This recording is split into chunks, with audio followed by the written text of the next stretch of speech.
Hi everyone, welcome back to the WebToTech YouTube channel. Today for this video of WebToTech, I will be showing you how you can log in into the Fantasy Premier League account of yours. Now to begin the process, first thing is you need to open the application. Tap open the Premier League app.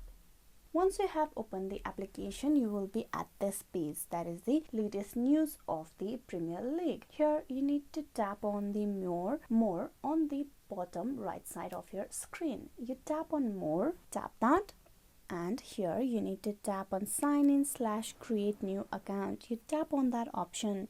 Now to sign in, you need to provide your email address and the password. You can also sign in with Facebook, Twitter, Google. That is only if you have linked your Premier League account with your Facebook, Twitter or Google account. It will be a one-tap login process. But here we're going to go with the email process. So type in the email address.